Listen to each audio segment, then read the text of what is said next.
So my name's Ryan Cirz, and I head the infectious disease research group at Achaogen, which is a small company in the Bay Area in San Francisco. I guess training is sort of molecular biology, biochemistry, but we started at Achaogen out of my graduate lab like a year into my thesis work, so it's pretty much my entire career has been with that organization, and because we were so small, had the opportunity to work up and down the pipeline in the biodefense space because of our partnership with BARDA on plasmamycin up through its phase 2, and then obviously my real passion is in the discovery group, trying to find that next pipeline of agents. So I'm very honored to be able to share this story today. I think this is a great forum to talk about our experience on LPXC, which is a program we worked on for approximately a decade at Achaogen.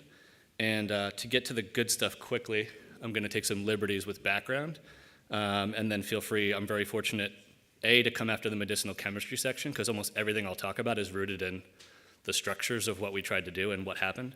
But B, also the beginning of the week, so feel free to ask anywhere where I took too many liberties and you want more details. So LPXC, what is it? If you don't know it, it's an enzyme that is required to make lipid A, which is part of the LPS polysaccharide that creates the outer membrane and gram-negatives. Essentially, if you inhibit it, you kill most gram-negative bacteria. It's an interesting story because it's a single gene encoded target, so that's a no-no in general. Yet target-based resistance is not commonly observed, and the citations here are really the Novartis and Pfizer groups, and we largely found similar findings with our program. And it's another interesting side note, like why do we think that was, that I don't have time to tell, but definitely come find me. And then you can achieve excellent potency, and in particular, for Pseudomonas, we were really attracted to both the microbiological potency and the pharmacodynamics of LPXC inhibitors for Pseudomonas, and I think there were a couple reasons that all the arrows kept pointing to, if you're going to get anything out of this, Pseudomonas is your best bet from an SAR perspective. And so our final clinical candidate, so this molecule went into phase 1 study back in 2012, and we called it ACHN 975, and so just some properties around this molecule. So pretty potent Pseudomonas activity. Aqueous solubility will come in later, so it's key, and I had a good setup today. It's not low in the drug discovery space at neutral pH, a couple mg per mil, which in any other field would be really high. But you had to drop the pH to pH 6 to protonate the amine you see over on the right-hand side to get your double-digit mg per mil solubility. And I think that'll come into play later. And so what were the two things we observed in our phase 1 studies? So the first was a Cmax-associated cardiovascular liability, and that I'll talk about in depth today. And then we also actually, when we went to repeat dosing multiple smaller doses of Phlebitis liability, and because I want to share some other thinking today that I've never shared, because I want input on it, I'm going to skip the Phlebitis piece today, but ultimately I'll allude to the key details there and happy to talk about it. But I think it's actually a simpler story, so it's less interesting, in my opinion. So what did we see? So this graph is definitely worth walking through because I'll show a few of these. So if you're going to pay attention going forward, pay attention now. And so the x-axis is time, simple enough. The left-hand y-axis is percent change in an observed parameter, and we're observing two things in real time, heart rate in green and systolic blood pressure in red. And then the right-hand y-axis is the plasma protein binding corrected drug level. So we're looking at free drug level circulating. And so we had gone through multiple cohorts. I think we started at half a mg per kg, so we might have been 10 cohorts into the study. And the first subject dosed at 18 milligram per kilogram. Right around the end of infusion, when we were hitting peak level, we saw a substantial drop in systolic blood pressure with no concomitant rise in heart rate, which I'm not a toxicologist, but that's not normal. Yeah, so I'm looking at the toxicologist. And so this was an interesting observation because preclinically, what we had really seen was bradycardia, so reduction in heart rate, and also on the upside, consistent with preclinical, no changes in ECG parameters, so your HERGs and your other types of channels. So it was really something we had to think about. And so in the end, the intention was never to give one big dose, but we needed to understand where we were going to see this liability. So then the repeat dose studies at multiple doses, that's where we had the Phlebitis liability. So we had two limits on the dosing. So as this program came back to research late 2012, we felt pretty confident a prodrug would solve the Phlebitis issue, and ultimately I think that did come to bear. I think just you need really high solubility for these drugs. You're putting a lot of material through a very small opening in the body, and you need probably 100 mg per mil solubility. But if we were going to do a prodrug to fix that problem, we figured if we're going to do a new enemy, let's really try to crack the cardiovascular problem because it's going to be such a huge limit on us if we think we end up figuring out we need a higher dose for resistance or for peripheral site penetration, and let's just make sure we have the widest possible margin. And so the research group really committed to doing that. And when we look at the structure, there's not really that much going on. I mean, with the tail group, we call it, so the left-hand side, yeah, you could add more polarity. That would be a good idea. The midsection you're looking at in the middle, you kind of have to be lipophilic because the binding pocket's lipophilic in that region. So the idea is get out of that tunnel as efficiently as possible with as little lipophilicity as possible. And that's why you see the bis alkyne. And then on the head group, you could do a lot of different things. A key piece was the hydroxamic acid. That's sort of the wider oval on the bottom. And then, of course, we had an amine. And so your mind goes to, all right, well, cardiovascular toxicity, amine, we should definitely look at that. The pKa, interestingly, was around 7. In fact, we had a hard time telling apart the pKa from the amine and the hydroxamate in some compounds because they're both right around that 7 to 8 range. So those were the obvious pieces to look at. But first, we needed a model because preclinically, again, bradycardia was the primary observation. And so the data you're looking at now, the left-hand side is the same graph we just walked through. It's just the human data. And on the right-hand side, what we're looking at is a model we eventually developed in collaboration with a lab out of Colorado that was basically a real-time monitoring of heart rate and blood pressure in rats, but we had to anesthetize them. So they were anesthetized rats, and we just figured, we debated this forever and ever, and we figured that was the best way to get the cleanest data at least for initial screening. And what you can see is actually when we're monitoring systolic blood pressure continuously, we see very similar findings at really similar drug levels in the rat. And so we felt really good about potentially having a model to test SAR. Now, going into this, because we knew about the bradycardia, the entire program, we've had almost every cardiovascular toxicologist look at this program over that whole 8-year period. So we didn't have a lot of hope that someone was going to finally say, aha, I know the mechanism. So people were working on that. But what we were doing in the chemistry group was making new molecules and seeing if we could just SAR our way out of the problem. And ultimately, that ended up winning in the race because it's a really complicated mechanism. So the first thing we wanted to do with our new model is ask the question, is the hydroxamic acid causing this problem? Because that's a key functional group in almost all LPXC programs, and the reason is really it just, in an incredibly small chemical footprint, gives you incredible potency on the target. And I think that's really important because to have a single gene encoded target and not get target resistance, you pretty much cannot make a contact to the enzyme anywhere that the substrate doesn't, because you'll just mutate it and it'll differentiate substrate and inhibitor.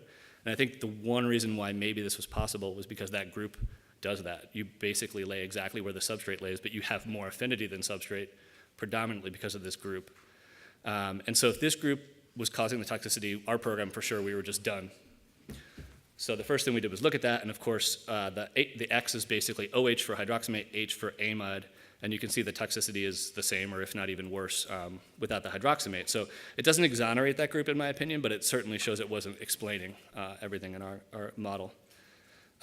So then, of course, the amine was on the list, but the reason we hadn't tested a non-amine for so long goes back to that solubility story, which is the way to get this thing to like 50 mg per mil solubility when you want to give a big dose to a rat is to drop the pH, and without the amine, you lose that ability. And so we really just couldn't physically formulate the drug in an appropriate way to test the ideas we wanted to test. And we knew we'd make a prodrug someday, but you can't ask the chemist to make every single molecule as a prodrug, or you can actually, they just say no. And so we actually pulled this from the literature. There was another group that had published on their lead program, and they had a non-basic compound. So we said, how are they testing? And so it was a little bit of cyclodextran, and then you actually go to pH 9, which is not something you do clinically necessarily, but the idea was now you're deprotonating the hydroxamate, you got your solubility, you can test your SAR. And so we tried that formulation with our old clinical lead, and it looks like you essentially get the same toxicity in both formulations, so that looks good. And so the first non-basic compound we test is pretty close to our clinical candidate. So in the red data is amine. The only difference with our candidate is on the tail. You don't see that cyclopropyl anymore, and this is just a better exact pairwise match compound to show you, is why I switch. But you can see in the red data, when you have the amine-containing compound, you see very similar effects. About 10 microgram per mil, you're seeing substantial drops. Simply going from NH to OH on the head group, and at the highest feasible dose we could give a rat because of clearance, we're achieving 80 microgram per mil free drug level and not seeing any effects in this model. And this compound with the OH is about 66% protein bound. So we're at 240 mic per mil, real-time watching, blood pressure, heart rate, seeing no changes. So really, really exciting. And then our mind goes to, well, we did this whole thing under anesthesia, so we better test our first success in what we knew would be our second test eventually, which was conscious cynos. so primates. And so in the conscious cyno model, which is a lot more intensive, right now we've got conscious animals, they have to be remote dose so you don't disturb them or perturb their heart rate. So huge investment, and that's why we wouldn't do it early on. We saw the exact same thing. We were able to get free drug levels above 100 microgram per mil in a cyno without any observable effects in normal, healthy animals. So here we were like, wow, we got this. We really cracked this problem. Huge free drug levels, multiple 100 microgram per mil in a primate. Then we spent about 18 months trying to optimize our dose. And so basically the rule was, well, just don't use an amine. It's easy. You don't need the amine for the antibacterial activity. And everything we tested with that in amine, pairwise sets of probably 10 or 15 compounds, amine, no amine, it was not toxic over and over. But we were basically trying to optimize potency and unbound clearance. So everything we would do to get great potency, you'd have more lipophilicity and you get more rapid hepatic clearance. And so finding that right balance, a lot of the good compounds that had that balance happen to have amines just by, it's not exactly bad luck, but there's no necessary reason why it would have to be that way. So we actually looked at quite a number of amines because they had a lot of other beneficial properties. And this is on a poster that's at ASM, so the structures are all available, and I can send the poster to anyone. But 20 different amines in 7 chemical classes were looked at. And most of the time when something, if we thought it would be safe, I also thought it wouldn't be potent just because I'm pessimistic like that. But when we saw things like the morpholine that had potent antibacterial activity and the pKa is like a unit and a half lower, I'm like, oh man, this thing's gonna be it. It's gonna shift 10x, and no. I mean, almost any type of amine we put on the group. And the molecule in the upper left is actually Pfizer's molecule, their lead compound they had published on, that doesn't have an amine, but we just slapped one on there anyways, and it introduces the toxicity immediately to their scaffold. So it was anything we did in that vein. But ultimately, all this time we're making these amines, we're also making non-amines. And so we eventually found something that we thought was really exciting, which is the compound in the middle of the 3 structures, 50516. And so it's pretty similar to the original candidate. All the stuff in blue is the same. The difference is we found a different polar head group that was a good balance of potency and PK. And so that became our ultimate new clinical candidate. And the graph on the left is just showing in a different way the free drug level versus blood pressure effect. And you can see the dramatic difference between the old and the new. And so that basically became our candidate, and then the phosphate prodrug of that became our actual true final form candidate. And that's the story I'm skipping just to get to some other interesting stuff. But essentially, by making that phosphate prodrug and testing it in a better model for phlebitis, which is like a rabbit ear vein model, a much better measure than just a repeat dose, normal GLP tox study, we were able to quantitate the difference between our old candidate and this new one. It was about 35-fold. So you could push pretty high concentrations, almost 100 mg per million without causing significant irritation. So at this point, there's no known toxicity for our new program because those were our 2 limits preclinically and clinically. Of course, we're thinking now we changed it. Watch, we introduced some horrible repeat dose tox. Because the amazing thing about the old lead is in repeat dose, as long as you keep the Cmax below and you don't have the phlebitis issue, which you don't as much in repeat dose because you're using like an implanted central line, which one of the reasons why I think we got fooled, there was nothing. You could give hundreds of mg per kg to cynos for 2 weeks and you wouldn't see any new cumulative toxicity, so we had no idea. And so the aim was, let's scale this thing up as quick as possible and see if we broke it in some other way or not. And so the next step was we were going to give very high doses. We had already given rats hundreds of mg per kg in that CV model, the cardiovascular model I showed you. So, let's be ready to go to gram per kg. We got to scale a lot of drug. And the next thing we had to do was basically a PK linearity study to know, we have metabolism, are we going to tap something out at a really high dose so we understand our exposures. And in that entry study that was gating into our repeat dose tox, we had adverse effects that looked, the types of things, I was trying to simplify to save time, but the types of things looked like they'd be Cmax related, right? They're happening right near peak infusion. And they were at doses that we had already given before in the CV model. And so there's nothing new in the dose solution or anything that supports a mystery. So we're like, oh man, let's run that rat CV study that we had already just run with our parent drug in the tris formulation. Let's run it with our prodrug. And lo and behold, the prodrug version of the molecule induces hypotension in the rats. And this is the same data again, but now I'm showing all 4 rats separate, so you can just see they all do it. And the drug level we're tracking is the parent, not the prodrug, because the prodrug, because I skipped the phlebitis, I didn't show, but the phosphate, you can barely measure. It basically turns to parent almost immediately. So the same drug dosed kind of 2 different ways, and we got 2 different outcomes. And then when we looked at our therapeutic window, essentially, we did actually, even with this finding, improve the free drug level that results in no hypotension. But we also lost antibacterial potency. So for an additional 5 years of work, we basically cut the therapeutic window about 1.2-fold. So possible explanations for the no tox, like what could it be? And we don't know. I mean, we haven't figured out exactly what it could be. We tried to think through it, obviously, and one thing was early on, the head piece. I mean, a lot of compounds were like this. They're 50-50 racemic mixtures, but we're always tracking the active. So you'd almost have to argue the inactive is like cardioprotective, which like makes no sense. And we had so many molecules with this tox. It's possible, but unlikely. I'm still interested in the idea that even though we tested multiple molecules with amines in our HPCD tris formulation and showed it didn't impact the outcome, is it possible that there's a SAR around dissociation with that? And maybe. So we think about that, but we really honestly don't know. And then in terms of solutions, I mean, I'm not a chemist, so the easy solution for me is, yeah, make everything as a prodrug and give me 5 grams of it. But obviously in a SAR campaign, that will cripple your program. And so it really is interesting because if I got asked not too long ago, like, what would you do different? And with the information you had at the time, I think all the steps we took were reasonable in terms of like, all right, you test it this way first, and then when you get this answer, you scale and put the extra time in. Because a scale up on the magnitude we were going for our repeat dose toxin, you're talking about tens of grams, so and enough prodrug. So it's a really long, and you'll really slow your program down. So I don't really have one other than, as early as you can test, but that's exactly what we did. As fast as we could test the hypothesis, we did.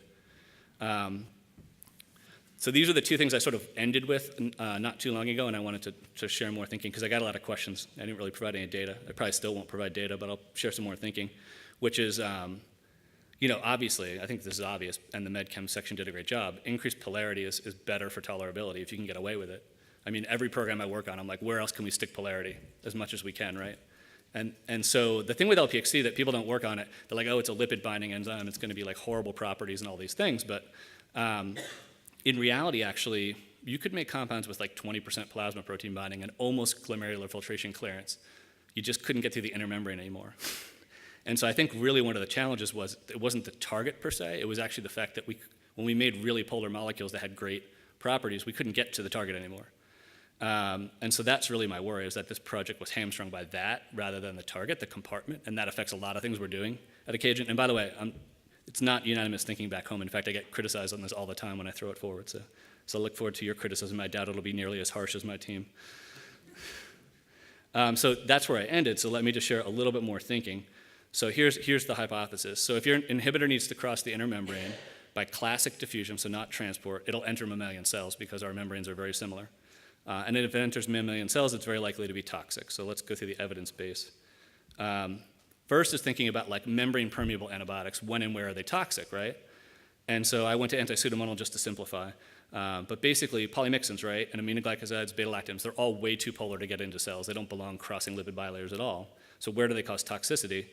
Predominantly, right, polymyxins, renal, and aminoglycosides, renal and oto, those are uptake-driven processes. It's the cell types that are sucking the compounds in and concentrating them, right? And even the betalactams, like the dirty little secret, right? The ones that are really good OAT substrates like cephalority in the old school kind of mid-generation, they're pretty nephrotoxic. And you see the exact same thing. You see accumulation in proximal tubule cells and you see necrosis. You see it from the blood side instead of the urine, but it's the same sort of thing. And just changing the side chain to the cetazidime side chain, you're no longer a substrate, you have a great safety profile. And so really, like, the polar drugs are toxic to the cells that uptake them. And obviously, we're really interested in how to maybe think about disrupting some of those processes. Let's go back to LPXC really quickly. So the inner membrane, right, is not a great barrier for these compounds, and that's why we always focus on the outer membrane being our enemy. And so this is just some data on, I know it's impossible to compare an IC50 to an MIC because we cannot recreate the environment in the IC50 that represents the cell, but we're trying to approximate. But basically, our old candidate had a IC50 of about 1 nanomolar in vitro, and then if you look at a Pseudomonas strain where we've used polymyxin nonapeptide and gotten rid of the pumps and let all the drug flow through, the MIC is 7 nanomolar, so it's pretty close. I mean, ballpark range, the inner membrane is not really stopping us. Now, if we just go to like wild type, like a PA01 or some lab strain, so the pumps are back, but normal expression, and we take away the polymyxin nonapeptide, we're 100-fold shifted, right, on our MIC. So that's really hurting us. And then if we look at an MDR strain, so this is actually from Bob Badal's poster at ICAC 2013, a pretty big study by IHMA. This was actually the strain that set our MIC 100 in that poster. So it was the most resistant strain he found on our old clinical candidate. So 5,400 nanomolar. So we've lost almost 1,000-fold in potency, despite the fact that, like, I mean, we trained under Heinz, and we're all watching these properties, and we're really trying to make sure we're optimizing entry. We still lose 1,000-fold, and you think that's pretty bad. But actually, what's that MIC in microgram per mil? It's 2 microgram per mil. So most people, if they had a Pseudomonal program and had an MIC 100 on highly resistant strains and had an MIC of 2, you'd be like, I did pretty good. But if you actually look under the hood, you've lost 1,000-fold of your potency because of those barriers. And if the intermembrane entry properties are the same between mammalian and bacterial intermembrane, the outer membrane is what's hurting you, but the fact you have to cross the inner is what's really limiting our SAR. And so just looking at the same data on the left column, our clinical candidates, exact same data, I just use this as a visual. So you look at an HIV protease inhibitor, let's look at the IC50 versus cell-based activity, and they're a few fold apart. And so it is, the outer membrane stopping us, but I really think the requirement to cross the inner membrane is a huge problem, at least it was for us, that you'll have to enter mammalian cells if you do that. There's no way to differentiate. And then because of the outer membrane in the pumps, so much less drug gets into gram-negatives. So even if humans don't have LPXC, you're going to get 1,000 times more drug in the human cell than in the bacterial cell, and you're just doomed for off-target tox, which I think what really speaks volumes for this concept is that, on the LPXC programs, if you look at all that published literature, we all had different chemical scaffolds. We all had the same target. We all had different toxicities. Some programs had hERG problems. We didn't. We had other problems, some other ion channel. And it's just the chemical matter, and we're constantly trapped in this kind of box. And I think a lot of it's to get to the target. And then, of course, let's just target things outside the cytoplasm. And there are good things, but it really limits our potential. There's less things there, right? And so this is where we sit sort of back at home base thinking about, like, some of the things we're working on. Will this ever work just by first principles is one of the things we struggle with. And then just a little bit more sort of anecdotal evidence. So the industrial pipeline, how does that stack up to support any of these claims? And so this is my best attempt off the top of my head. So if I missed somebody, I apologize. It wasn't intentional. Of things that were approved, sort of the gram-negative era. So kind of starting with Surbaxa and going back through things that are sort of early clinical development. And really sort of our pipeline of agents, right? And if you looked at, like, most of you can do this pretty quick. And I know there's a lot of Betalactams. It's sort of going to skew things, but that is what it is. How many of these things do you think actually work in the cytoplasm? And the answer is 3, but 2 actually have active transport mechanisms anyways, so Zambria and fosamayasin. And then, if you look at, just to be fair, if you look at sort of dosing, Xerava is like an amazing example. It's the one that actually works in the cytoplasm in a normal way. Dosing, it's limited. It's a 100 mg dose around approximately. The next drug, other than maybe mirapavidin, is a gram to multi-gram. And so is this telling us something? Like, getting to the cytoplasm in a normal way is incredibly limiting from a safety and a dose perspective. And I don't know how to fix that for any given target. And so sort of the overall, like, LPXC plus thinking afterwards and how this influences us is outer membrane and periplasmic inhibitors have the potential to have very wide therapeutic windows if they're not absorbed by mammalian cells. For beta-lactams, we figured out how to do that. Actually, we probably started not doing it, then we broke it, and then we fixed it again. But you can see the pattern. If they're substrates for entry, they're toxic, and if they're not, they're not. For the other classes, we haven't figured out how to do that yet, and I'm really excited to think about that. But the target real estate is going to be limited. And then cytoplasmic inhibitors, potentially will never have great therapeutic windows unless we figure out a way to selectively enter gram-negative intermembrane. And most of the time, we're kind of stealing from natural product ideas, right? How to invent that on paper is really, really hard. Or can we substantially mitigate the impacts of the pumps in the outer membrane, which we're trying to do, and I showed you our attempts to optimize entry, and I think we did pretty good, but when you look under the hood, we're still have 1,000-fold more room to go. And that's sort of really the last thoughts. I just want to leave up this slide because the LPXC program was a long program. We had a lot of support. I know some folks from NIAID are here, and they were a great team when we were going through these good times where we thought we solved the problem and then realized that we didn't, and they were really supportive. So I just wanted to thank all our supporters there. Thank you.